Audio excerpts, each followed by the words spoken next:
Sometimes the end of one life is the beginning of another. Sometimes a stranger's kindness becomes the foundation of home. Thyra lay dying in the snow outside a Viking village, her past burned to ash and her future stolen by cruel men. The early winter had claimed the weak, and she knew her time had come. But when the wooden gates opened, it wasn't death that greeted her. It was Einar the Wolf, a widowed warrior carrying burdens of his own. Two motherless boys stood behind their father, watching this broken woman with curious eyes. She expected rejection, cruelty, or worse. Instead, Einar spoke words that would reshape both their worlds. You need shelter, and I need a mother for my sons. What started as survival would become something deeper. But when spring arrives, so do the hunters who destroyed her old life. Will this fragile new family survive what's coming for them? Before we jump back in, tell us where you're tuning in from. And if this story touches you, make sure you're subscribed, because tomorrow I've saved something extra special for you. The longhouse stood like a wounded giant against the fjord's edge, its timber walls weathered grey by countless winters and salt-laden winds. Smoke curled from the central hearth, the only sign of warmth in a landscape that had turned hostile with the early snows. Inside, the great room stretched before Einar the Wolf like a hall built for ghosts. The loom dominated one corner, massive, ornate, silent. Its wooden frame bore intricate carvings of ravens and wolves, the kind of craftsmanship that spoke of love and time spent in careful creation. Astrid had worked at that loom every morning for 7 years, her fingers dancing across the threads as she wove stories into cloth and hummed old songs that made their sons giggle. Now it stood draped in dust and memories, too sacred to move, too painful to use. Einar ran his calloused hand along its frame each morning, the way other men might touch a gravestone. The boys had stopped asking when Mother would finish the half-completed tapestry stretched across its width, a scene of ships returning home. Beneath a golden sun, forever frozen in Astrid's final winter. Father, she's awake. 8-year-old Bjorn stood in the doorway of the small sleeping alcove, his serious grey eyes, so much like Einar's own, watching with the careful attention of a boy who had learned to read moods and weather them. He possessed the kind of grave responsibility that settled on children who had lost too much too young, carrying himself like a small warrior already testing the weight of future burdens. "Is she speaking?" Einar asked, setting down the leather he'd been mending. "No, but her eyes follow sounds now." And she stopped, shivering. 3 days had passed since Einar had carried the half-frozen woman through his doors. 3 days of tending. A stranger who might die in his house, who might bring trouble to his threshold, who might be nothing more than another winter casualty. Yet something in her face had stayed his practical nature. Not beauty, though she possessed a weathered handsomeness beneath the frostbite and exhaustion, but a quality he recognized, the look of someone who had lost everything and was still fighting. He found her propped against the wall of furs and blankets he'd arranged, her dark eyes alert but wary. She was younger than he'd first thought, perhaps 30 winters, with auburn hair that caught the firelight and bore streaks of premature silver.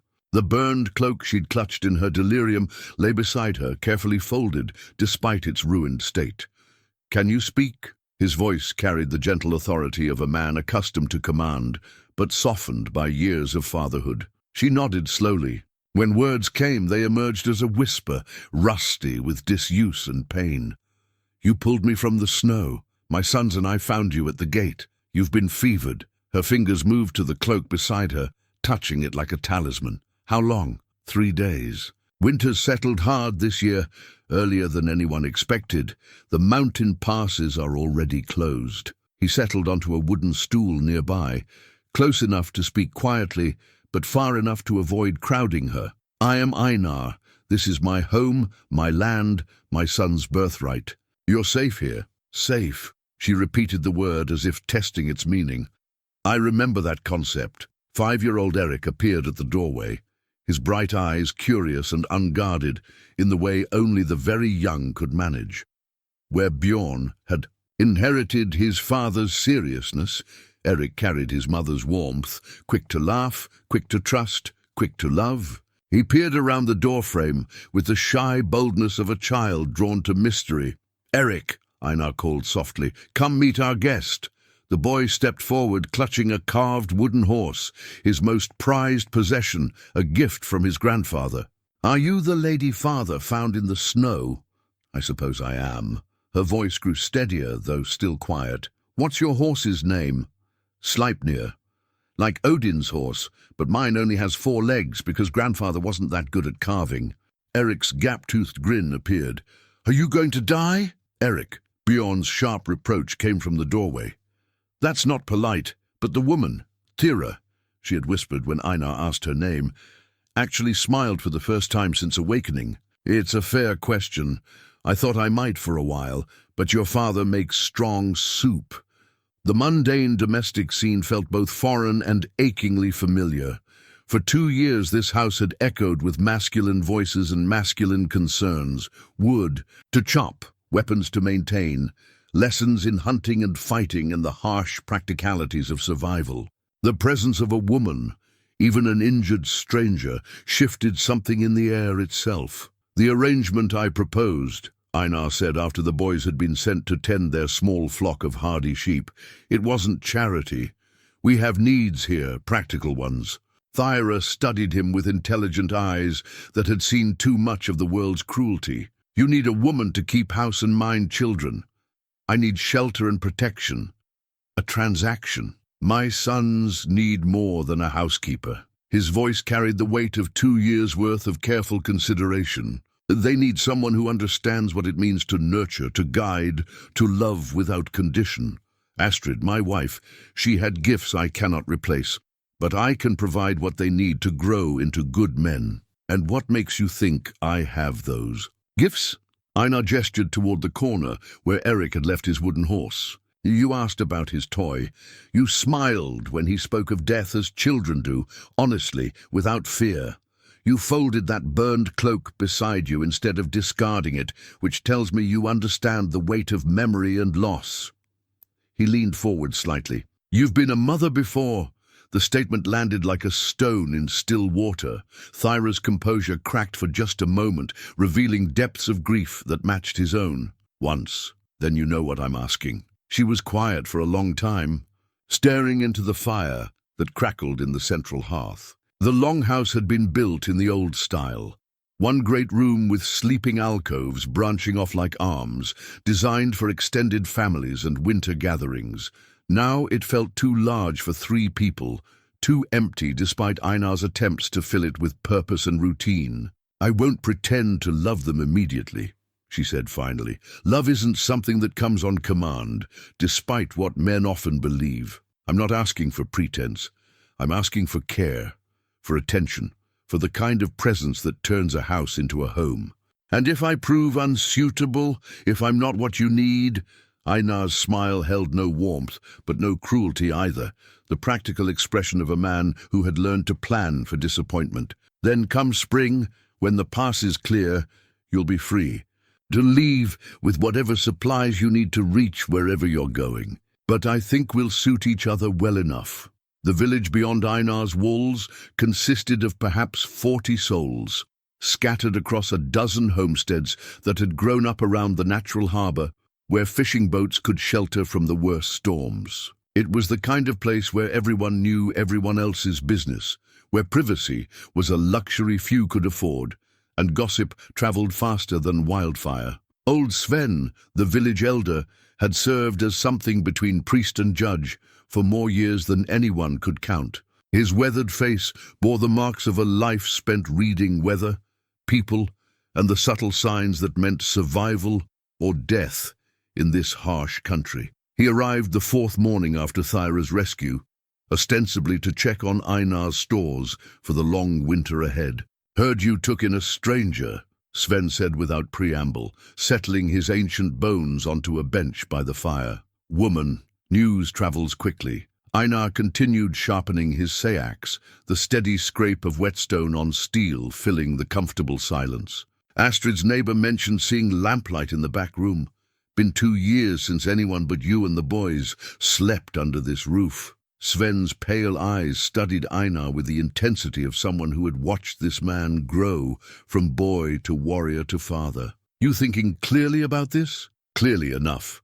Winter makes men desperate, makes them see solutions where there might only be new problems." From the corner of the room, Thyra listened to this exchange while teaching Eric to braid rope from dried grass, a skill that kept his active hands busy and his mind engaged. She had been in the house less than a week, but already small changes were evident. The boys' clothes were mended and clean. Meals appeared at regular times with vegetables that had been properly prepared instead of merely boiled. The corners of the great room no longer accumulated dust and forgotten possessions. "She's been mothering them since the fever broke," Einar said quietly. "Yesterday I found her showing Bjorn how to properly care for his bowstring. This morning she convinced Eric to eat his porridge by telling him stories about brave little boys who ate their breakfast and grew strong enough to protect their families. And what do you know about her? Where she comes from? What she's running from?" Einar's hands stilled on his blade. "Enough. That's not an answer. It's the only answer you're getting." The edge in Einar's voice carried the warning of a man who had reached the limits of his patience. "She's under my protection now. That makes her family and family business stays within these walls." Old Sven nodded slowly, recognizing the finality in those words. In their culture, the bonds of family, whether by blood, marriage or adoption, were sacred. Once claimed, a person could not be questioned or threatened by outsiders without challenging the head of the household directly. But as the old man prepared to leave, he caught sight of something that made him pause.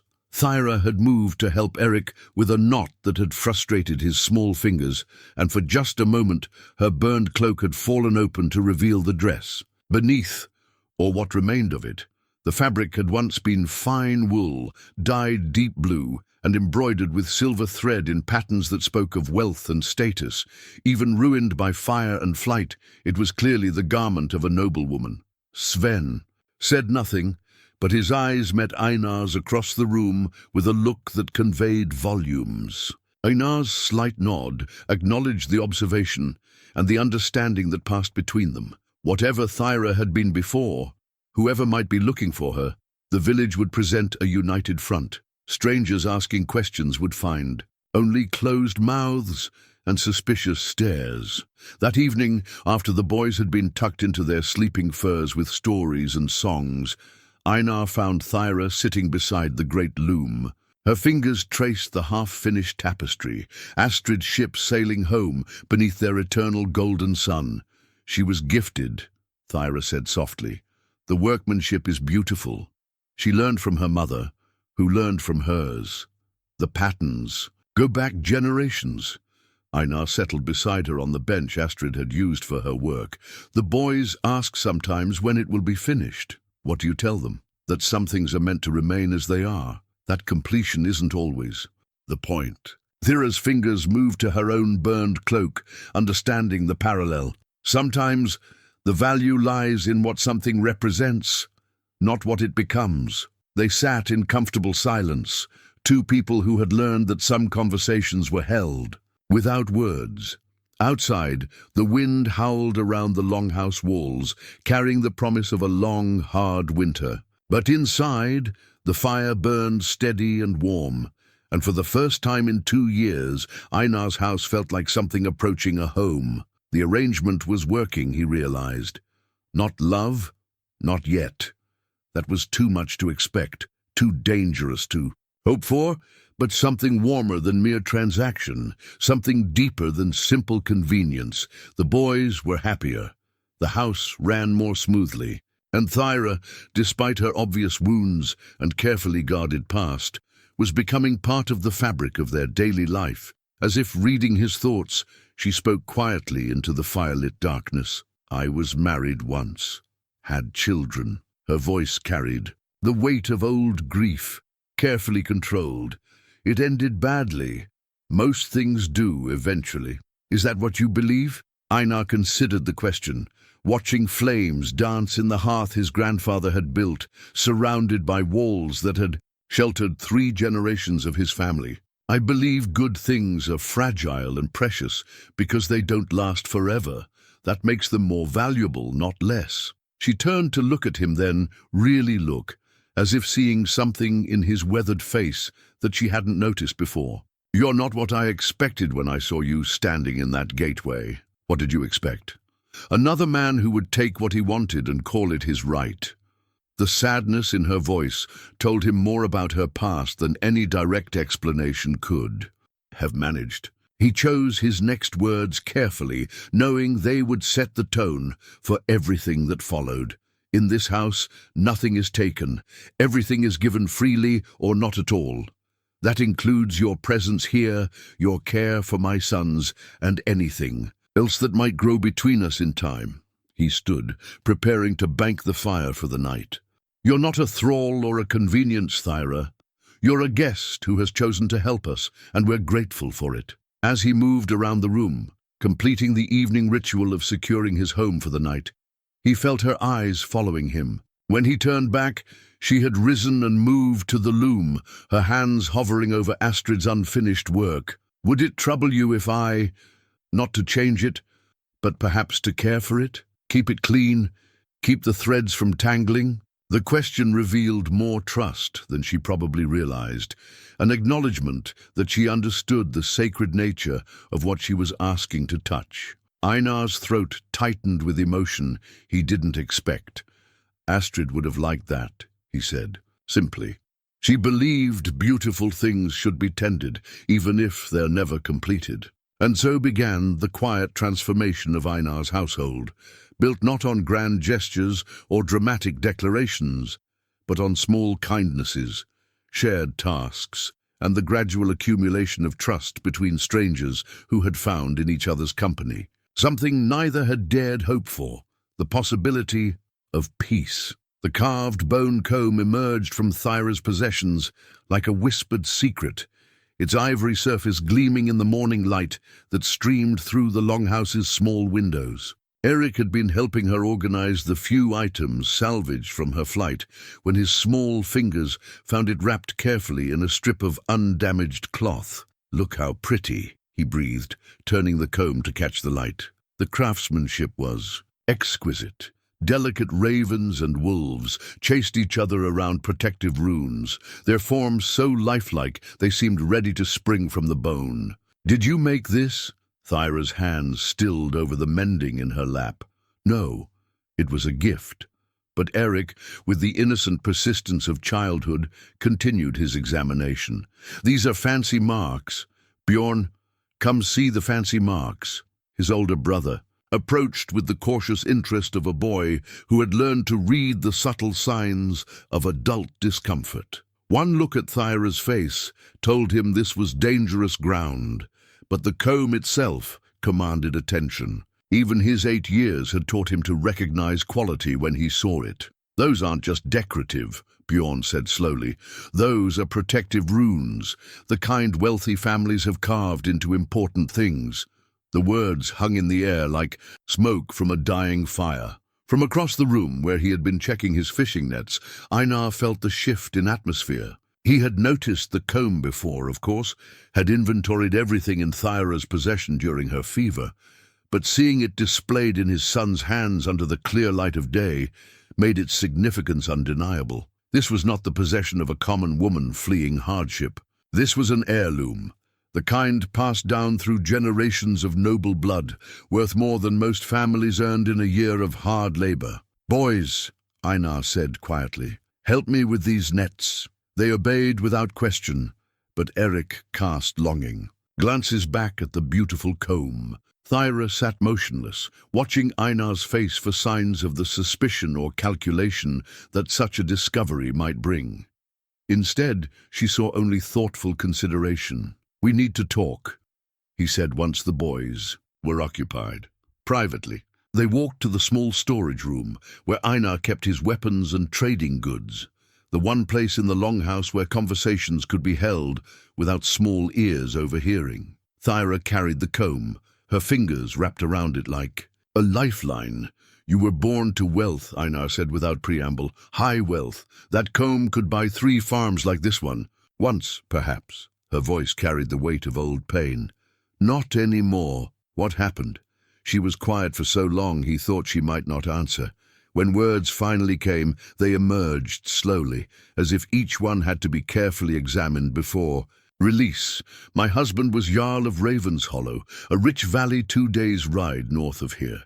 We had good land, loyal people, strong walls. Her thumb traced the carved ravens on the comb. We also had something others wanted, which was access to the amber roots, the richest deposits anyone had seen in a generation, right there in our territory. My husband refused to share the wealth with King Harold's cousin, refused to pay the tribute demanded, refused to grant passage rights. She looked up at Einar with eyes that had seen too much. You can guess how that story ends. The political implications hit Einar like a cold wave. King Harold's reach extended far, and his family's greed was legendary. A small jarl who defied the royal family's demands would not be allowed to keep his defiance or his life. They came in the night, Thyra continued, burned everything, killed my husband, my children, anyone who might have a claim to the land or the amber rights. Her voice remained steady, but her knuckles were white where she gripped the comb. I survived because I was visiting my sister in the next valley, came home to find ash and bones, and you've been running ever since, for 8 months. They want to be certain no one with a legitimate claim remains alive to challenge their theft. She met his eyes directly. I should have told you, should have warned you what sheltering me might cost. Einar considered this revelation, weighing the dangers against the reality of the woman who had spent the last week gently transforming his household. The practical part of his mind catalogued the risks, royal displeasure, potential violence, the safety of his sons. The deeper part, the part that had recognized something precious in her from the beginning, felt only a quiet fury at the injustices she had endured. How close behind you are they? I don't know. Winter may have given me time, or it may have trapped me here with nowhere left to run. She straightened her shoulders with visible effort. I can leave. Should leave. I never meant to bring danger. To your family. You're not leaving. The certainty in his voice surprised them both. Thyra stared at him as if trying to read some hidden meaning in his weathered features. Einar, you don't understand. These aren't common bandits or local bullies. These are King Harold's men, acting on royal authority. They won't be turned away by a single warrior and his wooden walls. Maybe not, but they won't find easy prey here either. He moved closer, his presence solid and reassuring in the small room. My sons have been happy this week, truly happy, for the first time since their mother died. They've started singing again, did you know that?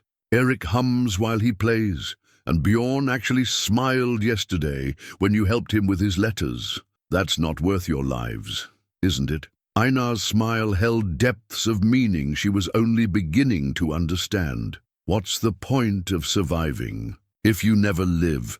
What's the value of safety if it means living without joy, without purpose, without the people who make life worth protecting? From the main room came the sound of childish laughter, Eric giggling at something Bjorn had said, while they worked on the nets. It was such a normal sound, such a precious sound, that both adults fell silent to listen. They call me mother now, Thyra whispered. Not to my face, but I hear them. Eric told the sheep yesterday that his mother was teaching him to weave grass. Bjorn asked old Sven if mothers were supposed to smell like herbs and honey. And how does that make you feel? Terrified. The admission came out raw and honest. I lost children before, Einar. Lost them to violence and politics and the greed of powerful men. I don't know if I can bear to lose more. He reached out then, slowly, giving her time to pull away if she chose. When she didn't, his calloused fingers covered hers, where they clutched the ivory comb. Then we make sure that doesn't happen, he said simply. We prepare, we plan. We make this place as safe as we can make it. And if trouble comes, we face it together. You're talking about war. I'm talking about family. His grip tightened slightly. You became part of this household the moment I carried you through that door. That makes you mine to protect and mine to stand with. The boys aren't the only ones who've been happier this week. The admission hung between them, weighted with possibility and danger in equal measure. Thyra felt something inside her chest loosen, a knot of fear and isolation she had carried so long she had forgotten it was there. "There's something else," she said quietly, "about the comb, about what it means. Tell me. The runes aren't just protective. They mark me as the legitimate heir to Raven's Hollow's holdings. As long as I live and carry this, I have a legal claim to the land they stole. That's why they're so determined to find me." Einar studied the carved bone with new understanding. "You're not just a refugee. You're a threat to their legitimacy, a threat they'll do anything to eliminate." "Good." His response surprised her. "Let them come. Let them try to take what's mine, threaten what I protect. They'll learn what it means to cross Einar the Wolf." The name carried weight in their region. Stories of battles fought and won, of enemies who had underestimated the quiet man who chose his ground carefully and fought with the fury of winter storms. But Thyra had lived among warriors all her life. She knew the difference between courage and foolishness. "Promise me something," she said. "If it comes to a choice between your son's safety and protecting me, it won't come to that choice. Promise me." Einar met her eyes, seeing in them the desperate love of a woman who had already lost children to violence. "I promise you this. We'll find a way to protect everyone who matters. All of us together, or none of us at all." It wasn't the promise she had asked for, but it was the one she needed. As they stood in the dim storage room, surrounded by the tools of war and survival, something fundamental shifted between them. The arrangement they had made, shelter for service, had evolved into something deeper and more dangerous. They were no longer strangers bound by necessity. They were allies, bound by choice and sealed by trust. And when spring came, when the mountain passes cleared and her pursuers could resume their hunt, they would face whatever came as a family united. The carved bone comb lay between their joined hands, its protective runes gleaming like promises in the lamplight. The iron ring gleamed dully in the firelight, its surface worn smooth by generations of hands. Thyra had found it buried deep in the wooden chest that held Astrid's personal belongings, a simple band engraved with interlocking knots that seemed to shift and flow in the dancing flames. When she held it up to the light, she could see the careful craftsmanship that had gone into its making, the kind of work that spoke of love and permanence. "That was my grandmother's," Einar said from behind her, his voice soft with memory. "Given to Astrid on our wedding day. She wore it every day for 7 years. Thyra nearly dropped the ring, startled by his sudden presence. She had been sorting through Astrid's things at his request, not to discard them, but to determine what should be preserved for the boys when they came of age. It was intimate work, touching another woman's possessions, learning about her through the objects she had treasured. "I'm sorry. I didn't mean to pry." She started to put the ring back, but Einar's hand covered hers, stopping the motion. "You weren't prying. I asked you to do this because—" He paused, searching for words. "Because you understand what these things mean, not their value, but their importance."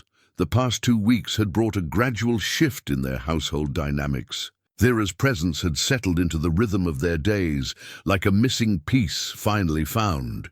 She rose before dawn to tend the fire and prepare the morning meal.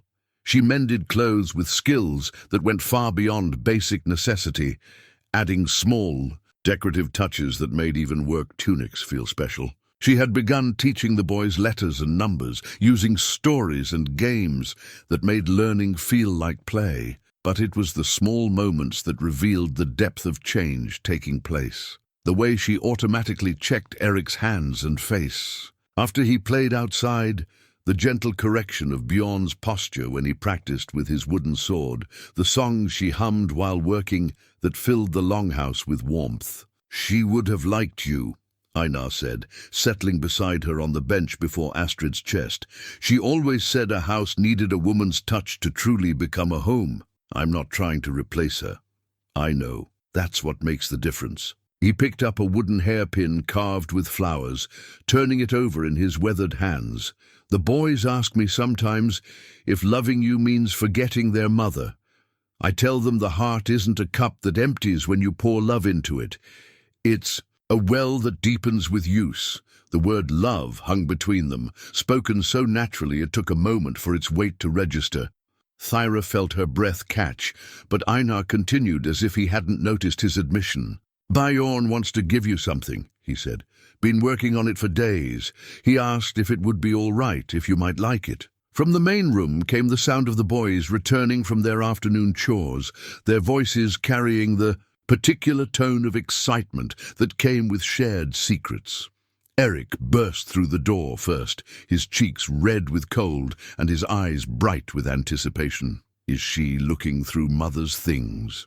He asked in a stage whisper that could probably be heard in the neighboring farmstead. Yes, and you're being very subtle about your surprise, Bjorn replied with the long-suffering patience of an older brother.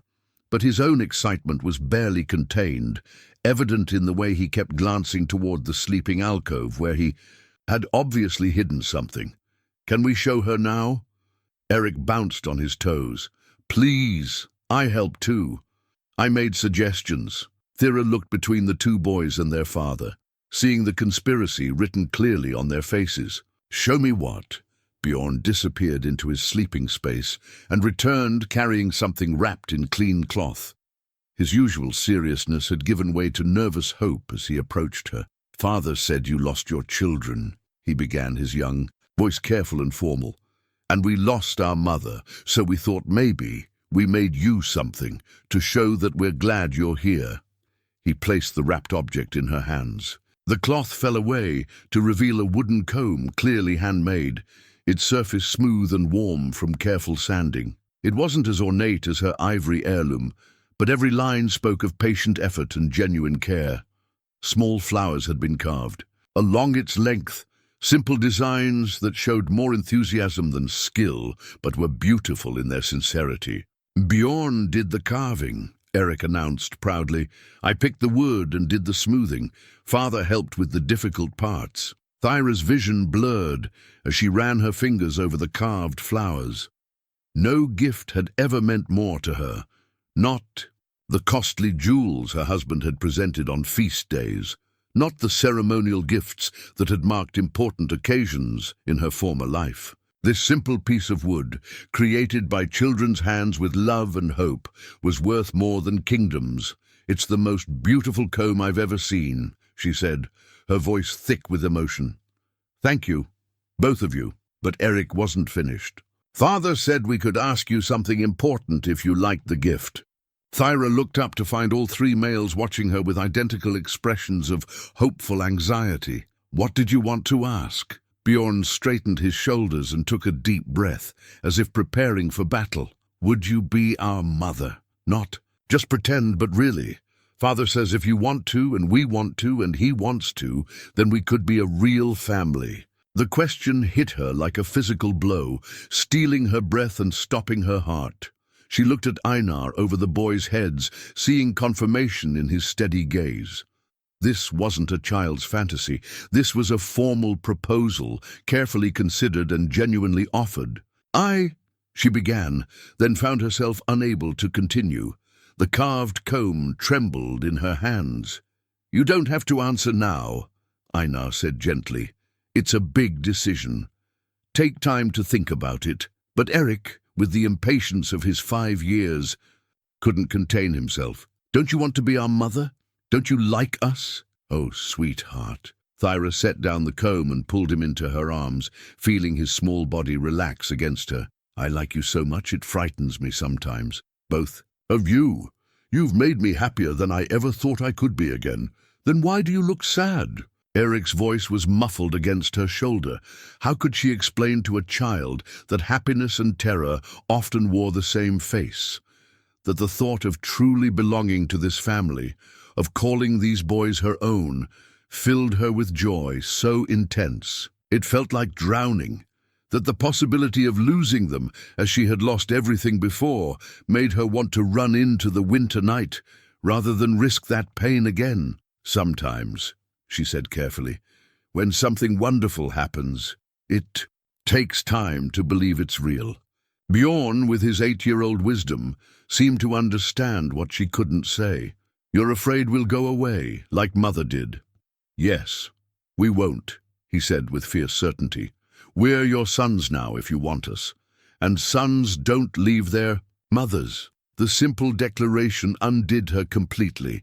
Tears she had held back for months spilled over, and she found herself crying into Eric's soft hair while Bjorn patted her shoulder with gentle authority, and Einar's warm hand settled on her. Back! I do want you, she whispered when she could speak again. More than anything, you're the most precious gifts I've ever received. Is that a yes? Eric pulled back to study her tear-streaked face.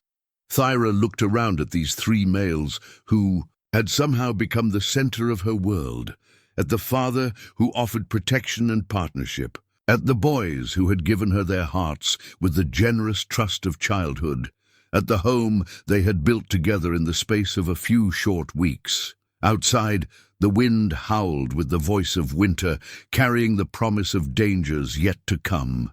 But inside this warm circle of love, she felt something she had thought lost forever, hope for a future worth fighting for. Yes, she said simply. It's a yes.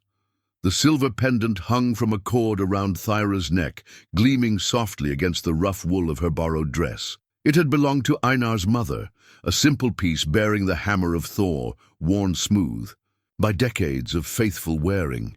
He had presented it to her 3 days after she accepted the boys as her sons, along with a formal declaration before old Sven that she was now under his protection as part of his household. It's not a wedding ceremony, he had explained privately, but it makes you legally my responsibility. If anyone questions your right to be here, they'll have to go through me. Now, as she knelt beside Eric's sleeping furs in the early morning. Darkness. The pendant's weight reminded her of how much her life had changed. The boy had developed a fever during the night, nothing serious, but enough to make him restless and warm to the touch. She bathed his forehead with cool water and sang the soft lullabies her own mother had taught her years ago. Is he sick? Bjorn's whispered question came from the doorway of his sleeping alcove.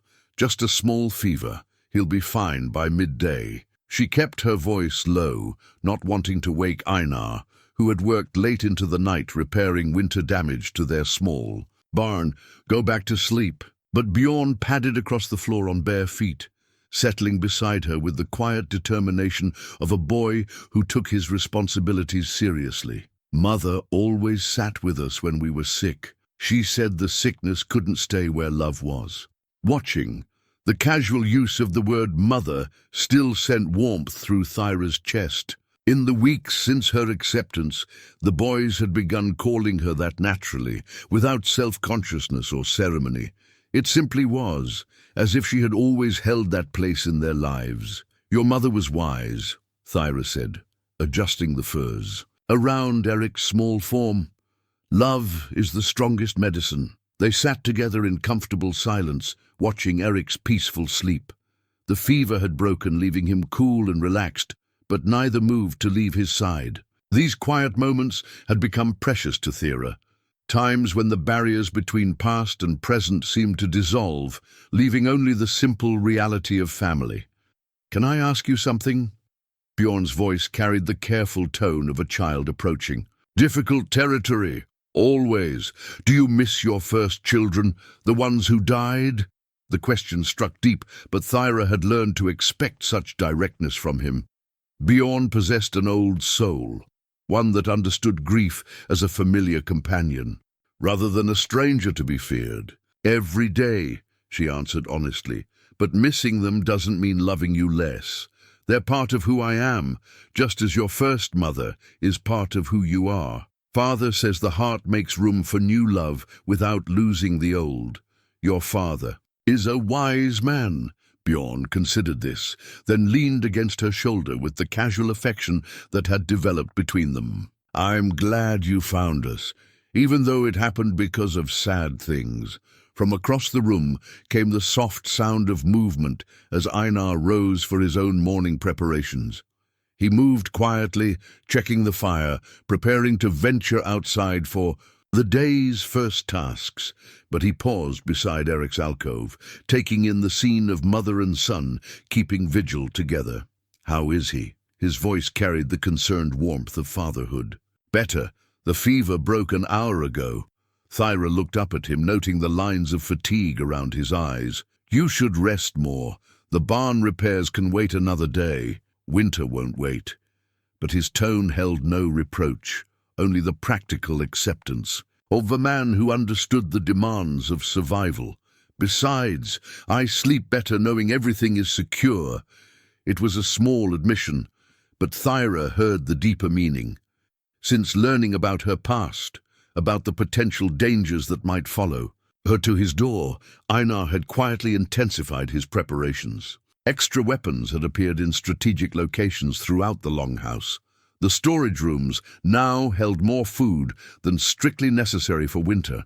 He had begun teaching both boys advanced combat techniques, disguised as games and exercises. "You're planning for war," she said softly. "I'm planning for survival. There's a difference." Eric stirred in his sleep, making the small sounds of a child caught in pleasant dreams. The sight of him, peaceful and trusting, seemed to settle something in Einar's expression. "Come spring, when the pass is clear, we may have visitors," he said. "When that happens, we'll be ready. And if I'm not worth the cost, if protecting me brings more danger than—" "Stop!" The word carried gentle authority. "You're my wife in all but ceremony, the mother of my sons, the heart of this household. There's no cost too high for family." The declaration hung in the morning air like an oath. Bjorn looked between them with the solemn attention of a child who sensed important things being said. Eric slept on, blissfully unaware of the adult concerns swirling around him. "There's something else," Einar said, settling onto the bench beside them. "Old Sven brought news yesterday. Traders from the eastern settlements report strangers asking questions, well-armed men seeking information about a woman traveling alone." Thyra's blood chilled. "How close?" "Far enough away that winter will stop them for now, but they're persistent, professional." He met her eyes steadily. "They'll come when the weather breaks. Then we have until spring to prepare. We have until spring to become unbreakable." The conversation might have continued, but Eric chose that moment to wake, his bright eyes opening to find his new family gathered around him. His smile was radiant with the simple joy of a child who knew himself. "Loved and protected. I feel better," he announced, sitting up among his furs. "Can we have honey cakes for breakfast? Mother makes the best honey cakes." The casual request, the easy assumption that his desires mattered and would be met with care, exemplified everything that had changed in their household. This was what family looked like. Not grand gestures or dramatic declarations, but the quiet certainty that someone would make honey cakes because a small boy asked for them. "I think that can be arranged," Thyra said, ruffling his sleep-tousled hair. "But first let's get you properly dressed." As she helped Eric with his morning preparations, she felt Einar's eyes on her. When she looked up, she found him watching with an expression that made her breath catch. Not the practical consideration of their early arrangement, not even the warm affection that had grown between them, but something deeper and more dangerous. Love. The kind that lasted lifetimes, that built legacies, that made ordinary people capable of extraordinary things. "What?" she asked softly. "Just thinking," he said, but his smile held depths of meaning. "Thinking how lucky we all are that winter came early this year." Later, as the boys played in the main room and she prepared their requested honey cakes, Thyra found herself touching the silver pendant at her throat. Such a small thing, really, a piece of jewelry, a symbol, a promise of protection. But it represented something larger than its physical form could contain. She belonged here. not as a refugee seeking shelter or a stranger earning her keep, but as an integral part of something beautiful and worth defending. The knowledge settled in her bones like warmth, like home, like hope itself. Spring would come, and with it the dangers she had fled.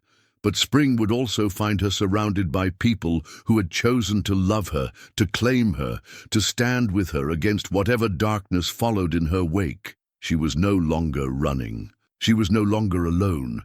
She was Thyra, mother and wife and heart of this household, and when her enemies came calling, they would discover that some things were worth any price to defend.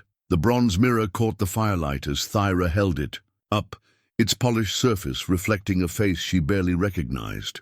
The glass had belonged to Astrid, one of her most treasured possessions, and now Einar had asked Thyra to have it, not as a practical gift, but as something more significant, a symbol of her permanent place in his household, in his life. "You look different," Eric observed from where he sat cross-legged on the floor, working on the wooden animals Einar had carved for him. Happy different. She did look different. The gaunt desperation that had marked her features during those first desperate weeks had softened into something warmer, more alive. The silver at her temples seemed less like premature aging and more like wisdom earned. Her eyes held light again, instead of just wariness. "Do I?" She set the mirror aside and knelt beside Eric, examining his collection of carved creatures. "Tell me about your animals." "This is the mama bear," he said, holding up a figure worn smooth by countless small hands. "She protects her cubs from everything dangerous, and this is the papa wolf. He's strong and brave and fights off bad men who try to hurt his family." The innocent play held deeper meanings that made Thyra's chest tight with emotion. Even in his games, Eric was processing the adult conversations he'd overheard, the tensions he sensed but didn't fully understand. "What about this one?" She picked up a smaller figure, a fox cleverly carved with alert ears and intelligent eyes. "That's the mama fox. She's very clever. She knows how to hide her family where the hunters can't find them, and she knows all the secret paths through the forest." From across the room, where he practiced his letters on a wax tablet, Bjorn looked up with the sharp attention that had become characteristic since learning about their mother's past. At 8, he was old enough to understand that they're comfortable. Life balanced on the edge of a blade. That spring would bring more than flowers and warming weather. "Father's teaching me about the old hiding places," Bjorn said quietly. "The caves in the hills, the hunting shelters, the paths that don't show up on any map." The admission hit Thyra like cold water. She had known Einar was preparing for trouble, but hearing it from Bjorn's mouth made it real in a way that adult conversations couldn't match. Her choices had brought danger to children again. The familiar guilt rose in her throat like poison. "Bjorn, don't!"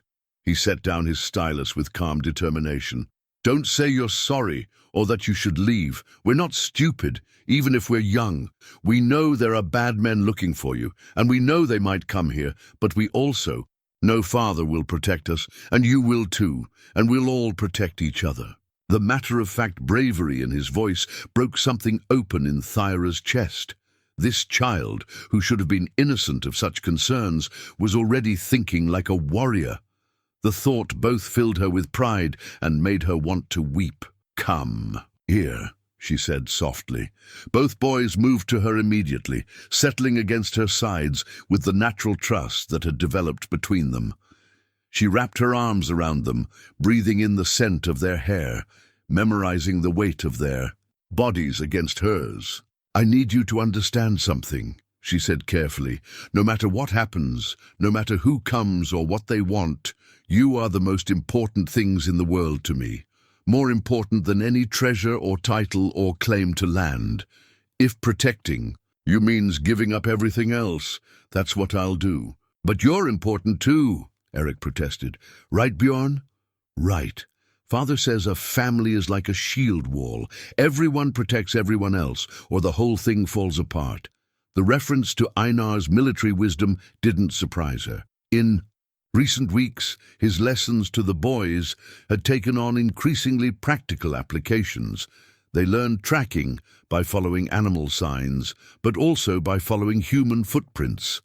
They practiced with wooden swords and shields, but the techniques were real combat skills adapted for their size and strength. "Where is your father?"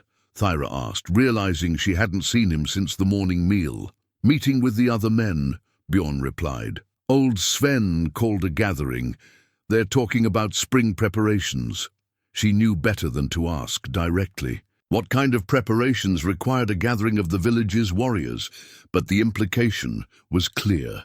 Word of the strangers asking questions had spread, and the community was responding in the way of people who had survived in harsh lands for generations, by preparing to defend what was theirs. The bronze mirror caught her eye again, its surface. Reflecting the three of them huddled together by the fire, they looked like what they were, a family. Not the family she had been born to, not the family she had lost, but the family she had chosen and been chosen by. The sight filled her with fierce protectiveness and bone-deep terror in equal measure. "Tell me about the hiding places," she said. To Bjorn, his eyes lit up with the enthusiasm of a boy being taken seriously by adults. "There's a cave system in the eastern hills, with water and storage areas father's grandfather prepared during the last clan wars. And there are hunting shelters scattered through the forest, stocked with supplies and weapons, plus the boat caches along the fjord, small enough to be missed, but big enough to carry a family to safety if needed." The thoroughness of the preparations spoke to generations of experience with violence and displacement. Einar's people had learned to survive by thinking ahead, by having multiple plans, by never assuming peace would last forever. And if we had to use them, Father says we practice the roots until we can follow them in the dark, in bad weather, even if we're scared or hurt. Bjorn's voice carried the seriousness of someone reciting vital information. He says preparation is what separates survivors from victims. The harsh wisdom cut deep, but it was wisdom nonetheless. These children were learning skills that might save their lives, accepting realities that would have crushed softer souls. They were becoming what their world required them to be: strong, resourceful, unbreakable. "Will you teach me the roots?" "Too?" Thyra asked. Both boys nodded eagerly, pleased to be included in such important work. As they began describing the various paths and landmarks, Thyra found herself thinking about the woman in the bronze mirror, the one with light in her, eyes and purpose in her bearing. That woman was worth fighting for. This family was worth any sacrifice. And when spring came with its deadly cargo of enemies and old hatreds, they would discover what happened when someone threatened a mother wolf defending her cubs. The bronze mirror reflected their faces, illuminated. By firelight and love, three people who had found in each other something worth dying to protect. Outside, winter held the world in its grip, but inside they planned and prepared and grew stronger together. Spring could bring whatever it chose. They would be ready. The sealskin pouch contained 23 silver coins, 3 small garnets, and a lock of golden hair tied with silk thread, Eric's first haircut, preserved by his mother's loving hands. Thyra discovered it while organizing Astrid's belongings for the boy's future inheritance, but the pouch itself told a story that went far beyond simple keepsakes. It had been hidden beneath a loose floorboard in the sleeping alcove, wrapped in oiled leather and placed with the careful precision of someone preparing for the worst. Astrid had understood, even in her final months, that her death might leave her family vulnerable. This was her legacy, not just memories and sentiment, but practical resources for survival. "She knew," Einar said when Thyra showed him her discovery. His voice carried the weight of old grief mixed with fresh understanding. Even while she was dying, she was trying to protect them. They sat together in the quiet evening hour after the boys had been settled for sleep, examining the contents. By lamplight, the silver would buy passage on a trading ship or provisions for a long journey. The garnets could be sewn into clothing as hidden wealth. Even the lock of hair served a purpose, proof of identity for Eric if he ever needed to claim his inheritance. From distant relatives. She must have hoped you would remarry, Thyra said softly, that another woman would find this and understand what it meant. Or she hoped I would be wise enough to find someone who would care about their futures as much. As she did, Einar's fingers traced the silk thread binding Eric's baby hair. She always said love multiplied when it was shared, never divided. The pouch represented more than Astrid's foresight. It was a bridge between past and present, between one mother's love and another's. Thyra felt the weight of responsibility settle deeper into her bones. Not just for the boys' immediate safety, but for their entire futures, their right to inherit their father's name and their grandfather's legacy. There's something else, Einar said, producing another item from his own hidden stores. This was a rolled parchment sealed with wax, bearing the mark of the village's priest. Marriage contract, written up after you accepted the boys, but never formalized. Thyra's breath caught as she recognized what he was offering. Not just partnership or protection, but legal union, the kind that would make her his wife in the eyes of law and custom, that would give her legitimate authority over his household and his children. Einar, I know it wasn't part of our original arrangement, but circumstances have changed. If something happens to me, if these pursuers of yours prove more dangerous than expected, you'll need legal standing to protect the boys. As my widow, you would have rights they can't challenge. The practical nature of the proposal didn't diminish its emotional impact. In their culture, marriage was as much about survival and alliance as it was about love. But the way he watched, her face, the careful hope in his expression, told her this was more than strategy. And if nothing happens? She asked. If we survive whatever's coming, what then? His smile carried depths of warmth that made her pulse quicken. Then we'll have the rest of our lives to figure out what comes after survival. From the boys sleeping area came the soft sounds of childhood dreams. Eric murmuring something about honey cakes, Bjorn shifting restlessly in the grip of some small adventure. The everyday normalcy of it contrasted sharply with the weight of the decisions they were making. I've been married before, Thyra said quietly. It didn't end well. Neither did mine, technically. Death rarely provides happy endings. Einar leaned closer, his presence solid and reassuring in the lamplight. But unhappy endings don't negate the good parts that came before. The question isn't whether this will last forever. Nothing does. The question is whether what we build together is worth building at all.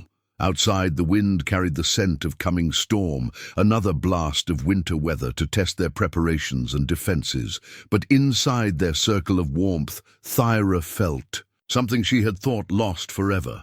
The possibility of hope, built on more than mere survival. The boys would be thrilled, she said, thinking of their innocent questions about when she and their father might make their arrangement official. The boys already consider you married to me. This would just make it legal. Einar's weathered hand found hers, calloused fingers intertwining with her own. The question is what you want, not what others expect or need. What did she want? The in question would have been impossible to answer months ago, when want seemed like a luxury she couldn't afford. Now, surrounded by the evidence of a life rebuilt from ashes, the answer came with surprising clarity. I want to wake up every morning knowing I belong here.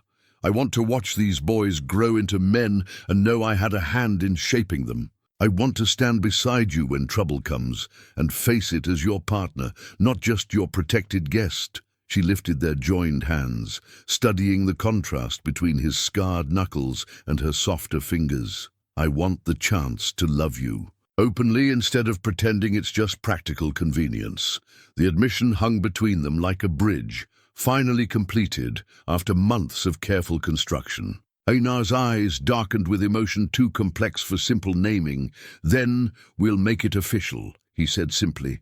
Tomorrow, if the storm passes, old Sven can perform the ceremony, and the whole village can witness that Thyra of Raven's Hollow is now Thyra, wife of Einar the Wolf. The use of her full name, her true heritage, sent a thrill of fear and pride through her.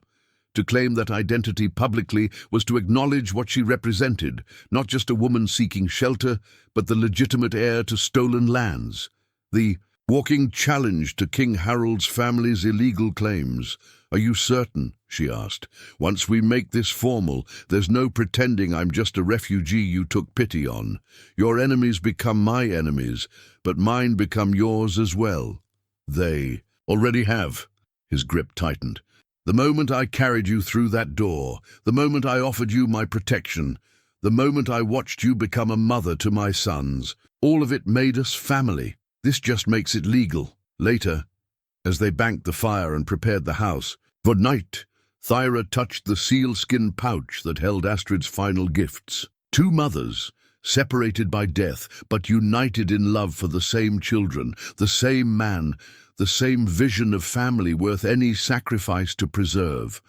Tomorrow would bring a wedding, the formal joining of two lives that had already intertwined beyond separation. Spring would bring dangers that might test every bond they had built. But tonight, in the quiet sanctuary of their home, they were already complete. A family chosen and sealed by love, stronger than law, deeper than tradition, more enduring than the winter winds that howled beyond their walls. The sealskin pouch held treasures from the past. Their joined future would create treasures of its own. The amber pendant caught the morning light as it slipped from the stranger's cloak, hitting the wooden floor of old Sven's hall with a sound like destiny arriving. Unannounced, Thyra's breath stopped completely as she recognized the carved wolf that adorned its surface, her husband's personal seal, the symbol of Ravenhollow's ruling family, supposedly destroyed along with everything else she had loved. The wedding ceremony had been interrupted by the arrival of 3 travelers, their clothes marking them as merchants, but their bearing suggesting something far different. They had requested shelter from the storm, speaking the polite words required by hospitality laws, but their eyes moved constantly, cataloguing faces and exits with professional assessment. "Forgive the intrusion," said their leader, a woman of perhaps 40 winters, with prematurely grey hair and scars that spoke of hard living. "We seek passage south, but were caught by the weather. If we could impose on your kindness for one night." She stopped mid-sentence as her gaze fell on Thyra, standing beside Einar in her borrowed wedding dress, with flowers in her hair and panic rising in her throat. Recognition flared in the stranger's eyes, followed immediately by something that looked almost like relief. "Lady Thyra," the woman's voice carried formal respect, but also urgency. "We have been searching for you for many months." The wedding. Guests, the entire village gathered in celebration, fell silent with the particular stillness that precedes either violence or revelation. Einar's hand moved instinctively toward his weapon, but the woman raised her own hands in a gesture of peace. "I am Sigrid the Raven, formerly captain of your husband's guard. These are Cormac and Ulf. They served in your household before the burning." She gestured toward her companions, and now Thyra could see past the deliberate changes in their appearance to recognize faces from her former life. "We are not here as enemies. That's impossible." Thyra's voice came out as barely, more than a whisper. "Everyone died. I saw the bodies, saw the ash. There were no survivors." "There were 17 of us who escaped the initial attack," Sigrid said quietly. "Some have since fallen to Harold's hunters, but a core group remains. We've been searching for you not to deliver you to your enemies, but to offer you something you believed lost forever." She reached into her travel pack and withdrew an object that made several people in the hall gasp audibly. It was a crown, simple by royal standards, but unmistakably ceremonial, bearing the amber and silver work that marked Ravenshollow's royal house.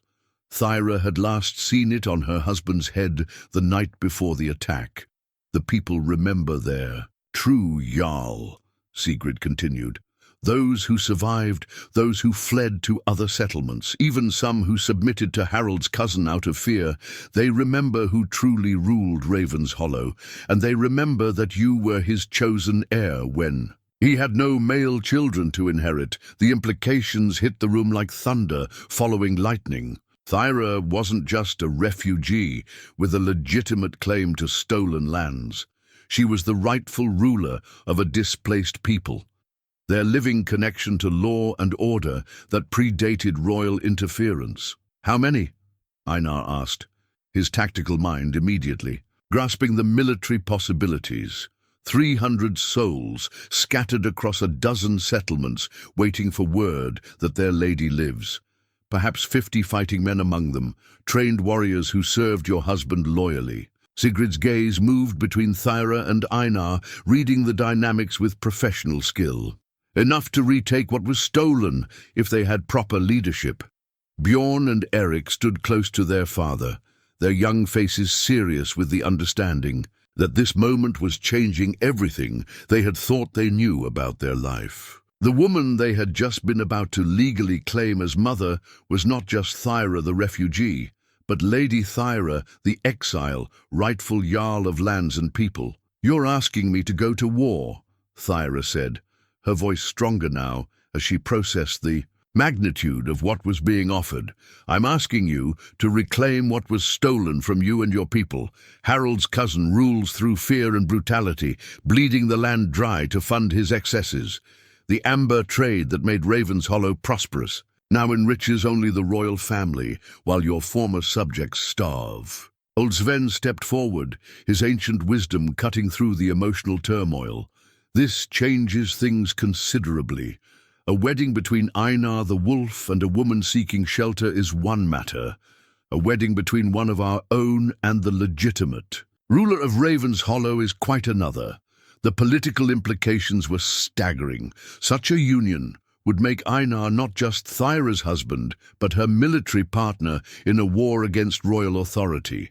It would make this village a staging ground for rebellion, their people targets for retaliation.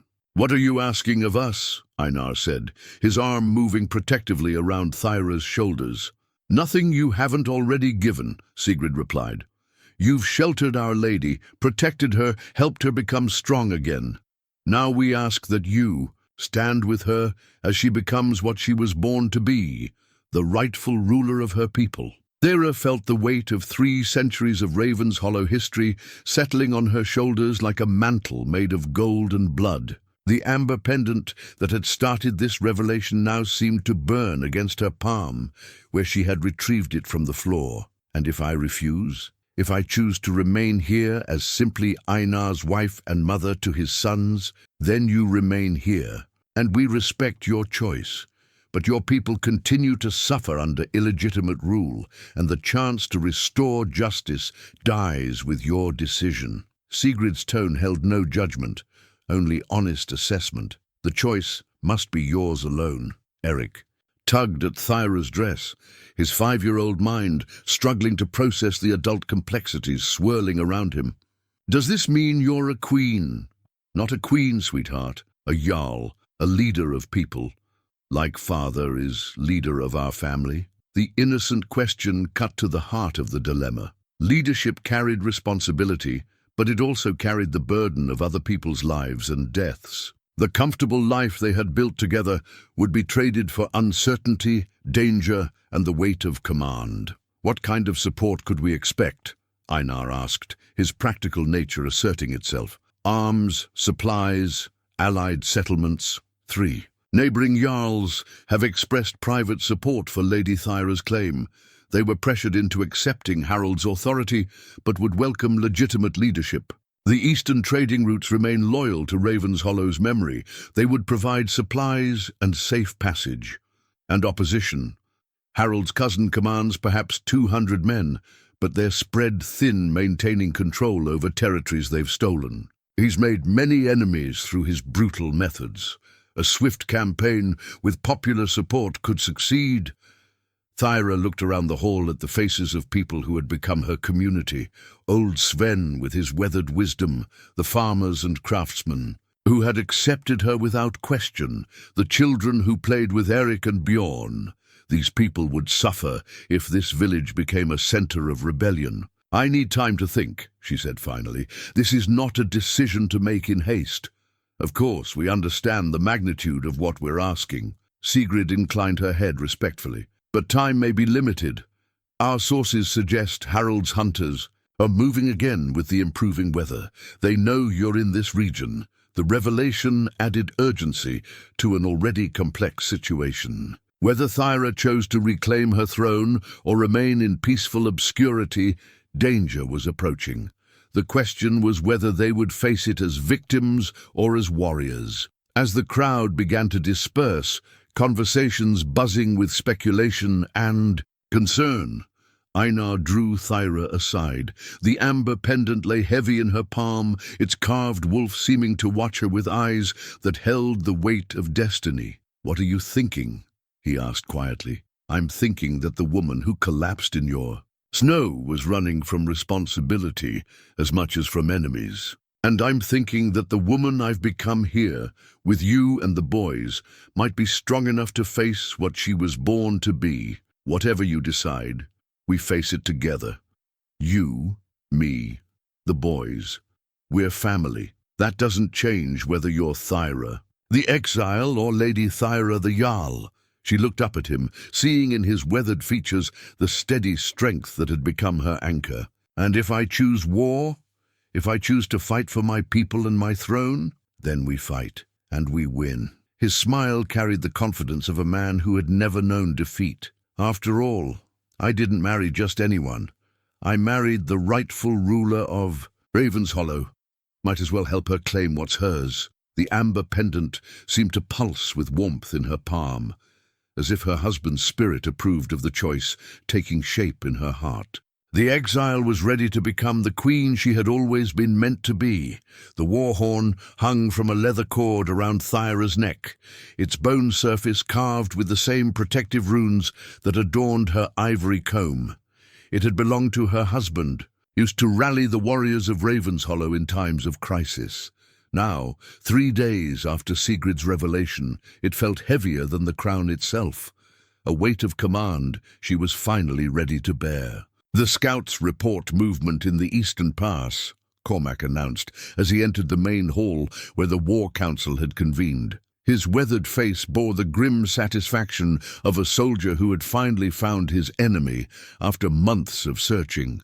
20 armed men moving in formation, professional soldiers, not raiders. Thyra stood before the great hearth, where she had first found warmth in Einar's household. But now she wore the mantle of leadership with growing confidence. The past 3 days had transformed not just her understanding of her situation, but her vision of herself. The frightened refugee was gone, replaced by someone who remembered what it meant to command. "How long before they reach the village?" she asked. "Half a day if they push hard. They're moving carefully, suggesting they know their target is here but want to avoid alerting us to their presence." Sigrid studied the rough map spread across the wooden table. "Harald's men are competent, but they're operating in unfamiliar territory. That gives us advantages." Einar traced the terrain features with one scarred finger, his tactical mind working through possibilities and contingencies. The eastern approach forces them through a narrow valley.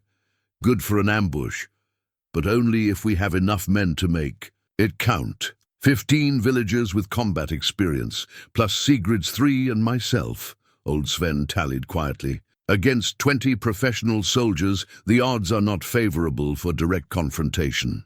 "Then we don't fight directly," Thyra said, her voice carrying the authority that had surprised everyone, including herself. "We fight intelligently, use the terrain, use their unfamiliarity with our home, use their expectations against them."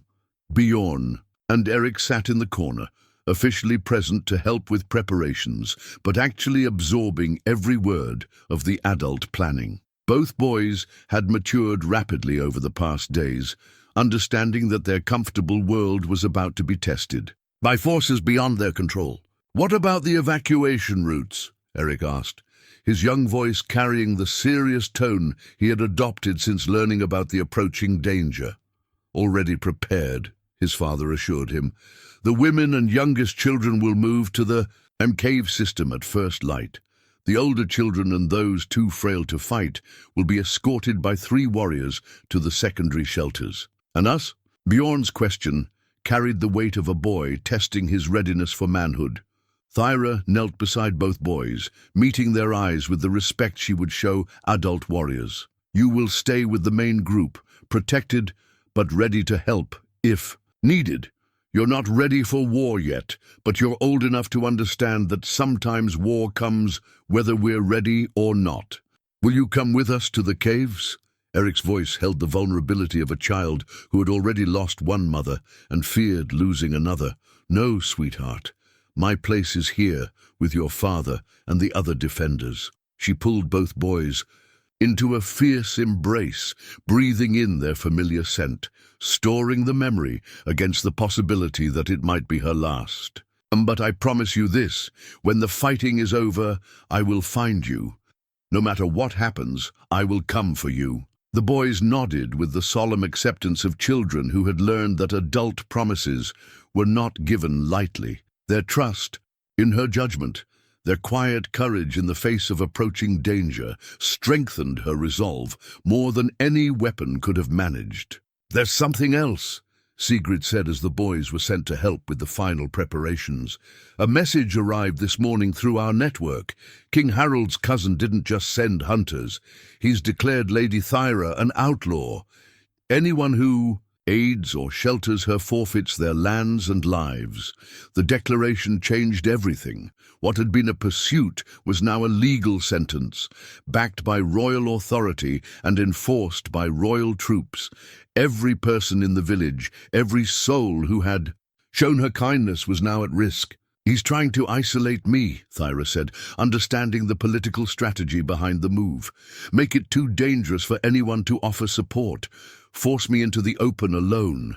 "It's a sound tactic," Einar admitted grimly, "except for one miscalculation, which is he assumes people follow leaders out of fear or obligation. He doesn't understand loyalty earned through love and respect." Einar's hand found hers, their fingers intertwining with the natural ease of partners who had learned to trust completely. "No one in this village will betray you, outlaw or not. You've become part of us." Old Sven nodded his grey head in agreement. "The young ones have been sent away to safety, but every adult has chosen to stay. They understand the risks and accept them willingly." The knowledge that her presence had not driven people away, but had instead inspired them to stand and fight, filled Thyra with a mixture of humility and fierce determination. These people, farmers and fishermen, craftsmen and hunters, were prepared to risk everything for a woman who had been a stranger mere months ago. "Then we make their sacrifice count," she said, her voice carrying the ring of command that had once rallied the warriors of Raven's Hollow. "Sigrid, what word from our scattered people?" "The closest groups are mobilizing. 50 warriors should reach us within 2 days, but that's too late for the immediate threat. However, they bring word that other settlements are ready to rise when you give the signal." The war horn seemed to pulse against Thyra's chest, its ancient power awakening after months of silence. She lifted it, feeling its weight and significance, remembering her husband's hands on this same instrument as he called his people to battle for the last time. "After we deal with these hunters," she said slowly, "we don't return to hiding. We don't retreat to safety and hope they leave us alone. We take the war to them." "My lady?" Cormac's voice held both surprise and eager anticipation. "Harold's cousin has made his intentions clear. He won't stop hunting us, won't stop threatening everyone who shows us kindness. The only way to protect our people, all our people, is to remove the threat permanently." She met each warrior's eyes in turn. "We reclaim Raven's Hollow. We restore legitimate rule. We end this war by winning it." The declaration transformed the atmosphere in the room from defensive preparation to something far more dangerous, the birth of a revolution. These men and women, who had spent months hiding and fleeing, now faced the prospect of standing and fighting for something greater than mere survival. "The logistics will be challenging," Sigrid said, but her tone carried excitement rather than discouragement. "We'll need to coordinate with the scattered groups, secure supply lines, build alliances with neutral settlements." "We'll manage it," Einar said with quiet confidence, "one step at a time. First, we survive tomorrow's fight. Then, we plan the war." As night fell over the village, the final preparations took on the quality of ritual. Weapons were sharpened and, blessed, armor was checked and adjusted. Messages were sent to allies and loved ones who might never receive replies. The ancient customs of warriors preparing for battle played out in whispered conversations and private moments of reflection. Thyra found herself standing once again before Astrid's loom, her fingers tracing the half-finished tapestry that depicted ships returning home beneath a golden sun. The symbolism seemed prophetic now, a promise that those who sailed into danger might yet return to those who waited and hoped. "Second thoughts?" Einar's voice came from behind her, warm with understanding rather than judgment. "Many thoughts, but no doubts." She turned to face him, seeing in his weathered features the steady strength that had become her foundation. "Tomorrow, we fight for our right to exist in peace. After tomorrow, we fight for the chance to build something better than what came before. And the boys will grow up in a world where their mother is remembered not as a refugee who hid in the snow, but as the woman who stood up and reclaimed what belonged to her people." She touched the war horn at her throat, feeling its promise of power and responsibility. "They'll understand that sometimes the greatest love requires the greatest courage." Outside, the night wind carried the scent of spring's approach, flowers preparing to bloom, ice beginning its retreat, the eternal cycle of death and rebirth that defined their harsh but beautiful land. Tomorrow would bring violence and uncertainty, but it would also bring the chance to shape the future through strength and will, rather than simply enduring whatever fate imposed upon them. The exile had become the queen, and the queen was ready for war. In the distance, barely audible over the wind, came the sound of horses moving through the darkness. The enemy approaching, unaware that they rode not toward a frightened refugee, but toward the rightful ruler of Ravenshollow and all the fury that title contained. The war horn waited against her chest, ready to sound the call that would transform scattered survivors into a unified force. Tomorrow would decide whether that call would summon victory or merely witness a glorious defeat.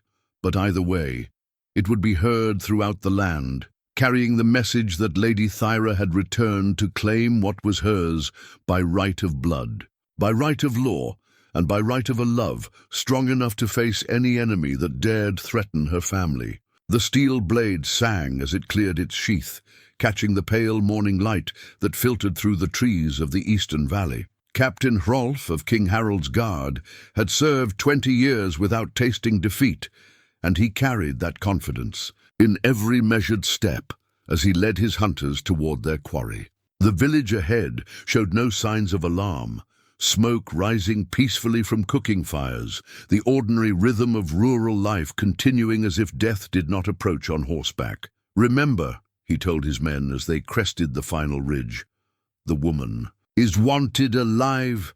The rest are expendable, but try to minimize unnecessary killing. We want information, not just corpses." His lieutenant, a scarred veteran named Ragnir, studied the settlement below with professional assessment. "Looks peaceful.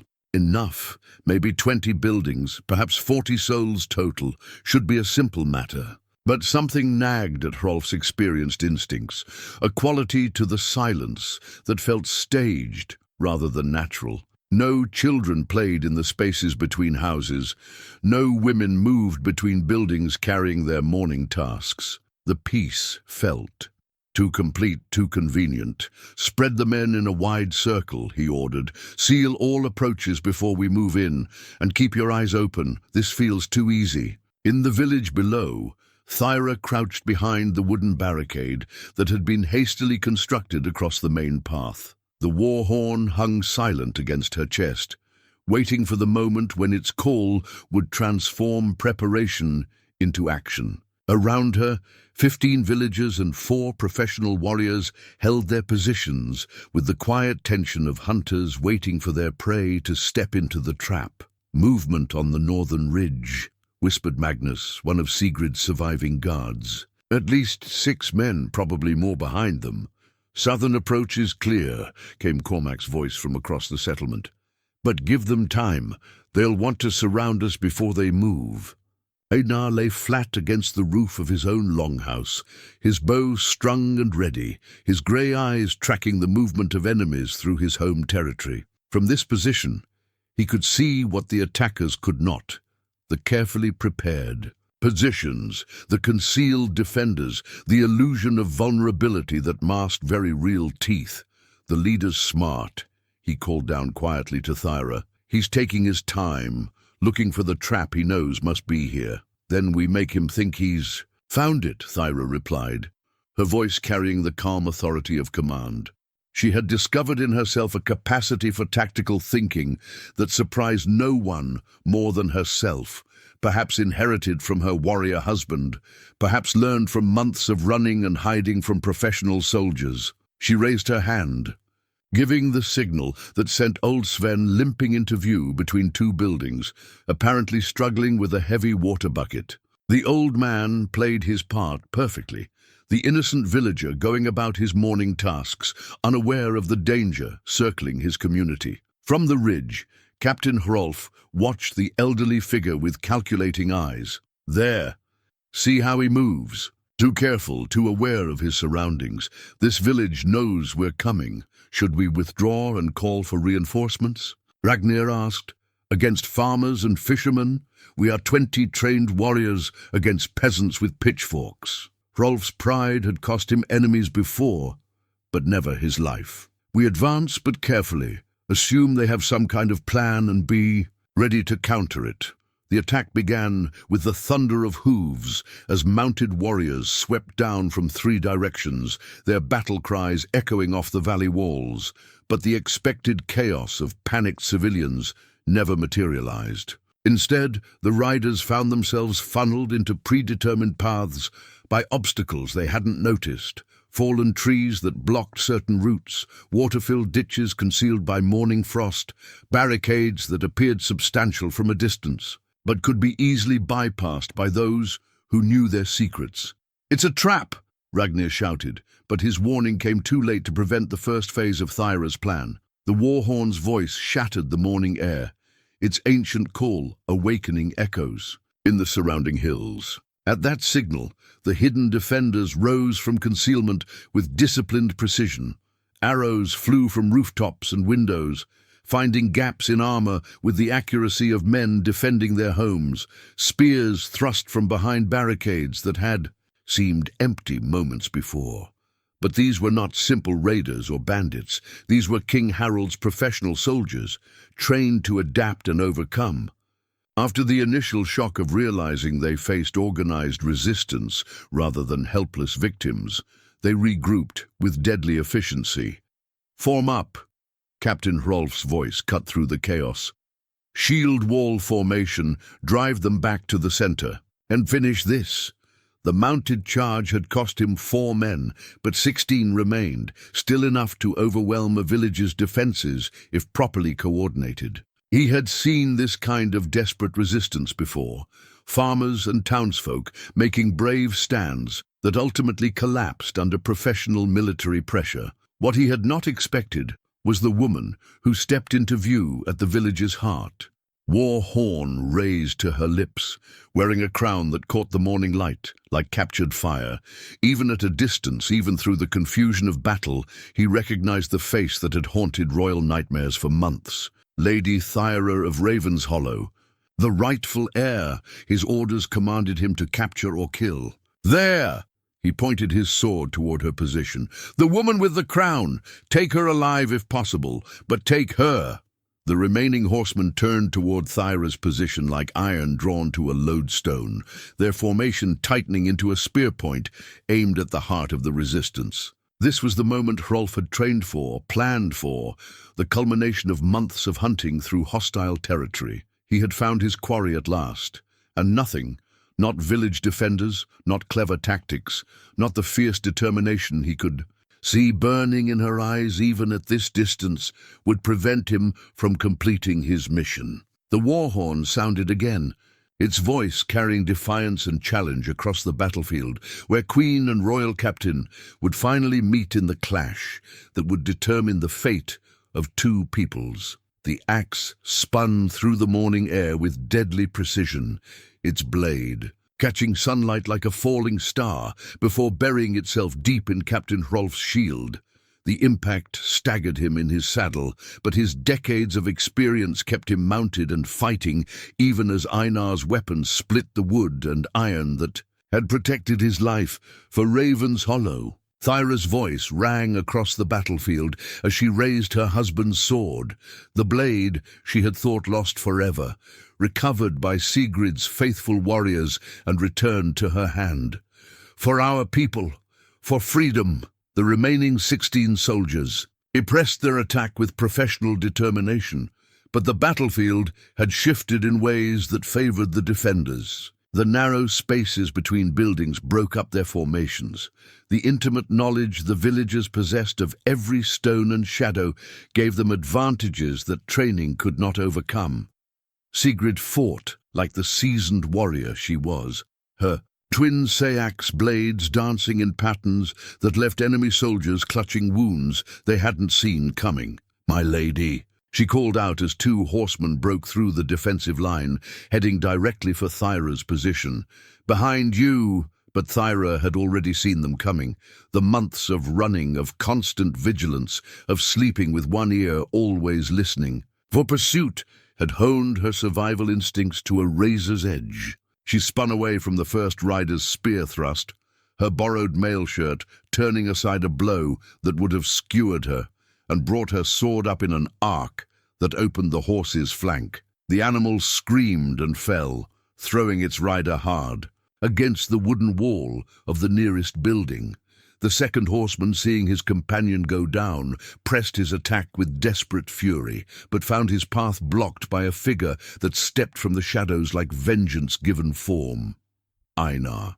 The wolf moved with the fluid grace of a predator, his replacement axe already in motion as he intercepted the charging horse. The blade took the animal's legs cleanly, sending both horse and rider tumbling in a chaos of flailing limbs and ringing steel. Before the soldier could recover, Einar's boot was on his chest and his axe edge at the man's throat. "Yield," he said. Simply, the soldier, seeing death in those grey eyes, dropped his weapons and raised his hands.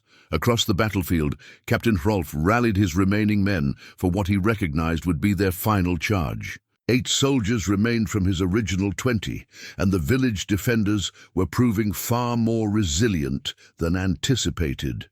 But he was a professional, and professionals adapted or died. "Concentrate on the woman," he shouted to his men. "Everything else is secondary." They formed a wedge with Hrolf at its point, driving through the village defenses with the desperate fury of men who understood that failure meant not just defeat, but disgrace. The remaining defenders tried to intercept them, but the concentrated charge had momentum that scattered lighter resistance. Thyra found herself facing 6 mounted warriors in the space before her husband's, her, longhouse. The symbolic weight of the moment was not lost on her. Here, where she had found safety and love, where she had learned to be a mother again, where she had discovered that broken hearts could heal and build something stronger than what came before, here she would make her final stand. The war horn hung silent now, its call having served its purpose. The crown felt light on her brow, no longer a burden, but a reminder of who she was and what she fought for. In her mind, she could hear Eric's laughter, see Bjorn's serious grey eyes, feel Einar's steady presence at her back even as he fought. His own battles across the courtyard. Lady Thyra of Raven's Hollow, Captain Hrolf called as he brought his horse to a halt just beyond sword reach. By order of King Harold's blood, I arrest you for treason, theft of royal property, and incitement to rebellion. Surrender now, and your death will be clean. I am Lady Thyra, rightful Jarl of Ravenshollow, she replied, her voice carrying clearly across the sudden hush that had fallen over the battlefield. And I recognize no authority from thieves and murderers who stole my lands and slaughtered my people. So be it. Hrolf raised his sword, the signal for his remaining men to close the trap. But the trap was not what he expected. The war horn sounded again, not from Thyra's lips, but from the hills surrounding the village. The call was answered immediately by another horn, then another, until the valley echoed with their voices. From the tree line emerged figures that had not been there moments before. 50 warriors in the mail and leather of professional soldiers, carrying the banners of the scattered Raven's Hollow survivors. The cavalry arrives at last, Sigrid called out with grim satisfaction. Right on schedule. Captain Hrolf's face went pale as he realized the true nature of the trap. This had never been about defending a village against a hunting party. This had been about drawing him and his men into a killing ground, where superior numbers could be brought to bear without giving them room to retreat. You used yourself as bait, he said, understanding finally dawning. I used myself as a queen reclaiming her throne, Thyra corrected. The difference is that bait gets consumed. Queens endure. The battle's outcome was no longer in doubt. Surrounded, outnumbered, with no retreat possible through the narrow valley passes, Hrolf's remaining men faced the choice between surrender and death. Most, being professionals, chose pragmatically. But Hrolf himself, 20 years of pride and royal service, burning in his chest, made the choice of a warrior. He spurred his horse forward in a final charge, his sword aimed at the heart of the woman who had cost him everything. He never reached her. Einar's throwing axe, hurled with all the strength and skill of a lifetime's warfare, took him from the saddle in a spray of blood that painted the morning snow. The captain of King Harold's guard fell beside the longhouse where love had conquered exile, where family had triumphed over despair, where a queen had learned once again what it meant to fight for something worth dying to protect. The golden ring lay warm in Eric's small palm as he held it up to catch the afternoon sunlight streaming through the longhouse windows. It was a simple band, newly forged by the village smith from amber and gold that had once adorned Captain Hrolf's sword hilt, a symbol of victory transformed into something beautiful, something that spoke of new beginnings rather than old endings. Will it really make you and father married forever? He asked, his 5-year-old mind still working through the concept of promises that lasted beyond today and tomorrow. Forever and always, Thyra assured him, kneeling to meet his eyes. The crown of Raven's Hollow had been set aside for this moment, replaced by flowers that Bjorn had carefully woven into her hair. Today, she was not Lady Thyra the Jarl, rightful ruler of stolen lands. Today, she was simply a woman taking vows with the man who had shown her that love could be stronger than loss, hope stronger than despair. The wedding ceremony, delayed by battle but not defeated by it, had drawn people from settlements throughout the region. Warriors who had fought to restore her to power stood alongside farmers who had offered her shelter, former subjects mixed with new allies, all gathered to witness the union that symbolized more than just two hearts joining. I still think you should wear the crown, Bjorn said with the seriousness that marked all his observations. You're a queen now. Queens should look like queens. Queens should look like themselves, Einar corrected gently, adjusting the leather braces that bore. His family's symbols, not the finery of royal ceremony, but the practical gear of a working man who happened to be marrying royalty. Your mother is beautiful exactly as she is. The word mother came naturally now, without the careful hesitation that had marked its early use. In the weeks since the battle, a spring had truly taken hold and the work of rebuilding had begun. The bonds between them had settled into something that felt as permanent as the mountains surrounding their valley. Old Sven raised his staff, calling for attention from the assembled crowd. His ancient voice carried clearly in the afternoon air as he spoke the words that would bind two lives and two peoples together in bonds stronger than political alliance or military necessity. We gather in the sight of gods and men to witness the joining of Einar the Wolf, son of Thorvald, protector of this land and its people, to Lady Thyra of Ravenshollow, daughter of Jarls, mother to his sons, rightful ruler of the Amber Valleys. The formal words carried weight beyond their sound, acknowledging both the personal nature of this union and its broader significance. But it was the simpler vows that followed that brought tears to many eyes, words of love and protection, of standing together through whatever storms might come, of building something lasting in a world that often valued only what could be taken by force. Do you, Einar, take this woman as your wife, your partner, your equal in all things that matter? I do. His voice carried the same steady certainty that had marked every important decision since the night he had found her dying in the snow. In good times and in hardship, in peace and in war, as long as breath remains in my body. And do you, Thyra, take this man as your husband, your ally, your chosen family? She looked at Einar, weathered and scarred, practical and uncompromising, the man who had offered her shelter when she had nothing left to offer in return, and saw in his grey eyes the same love that had sustained her through the darkest months of her life. I do, as his wife, as the mother of his children, as his partner in whatever comes next. She lifted the golden ring, sliding it onto his finger with the reverence due something sacred. Until the stars fall from the sky, the cheers that followed were more than mere celebration. They were the sound of two communities, two peoples, choosing to become one. In the months that followed, that unity would prove vital as they worked to reclaim Ravenshollow from Harold's remaining forces, to rebuild what had been destroyed, to create something better than what had existed before. But those battles lay in the future.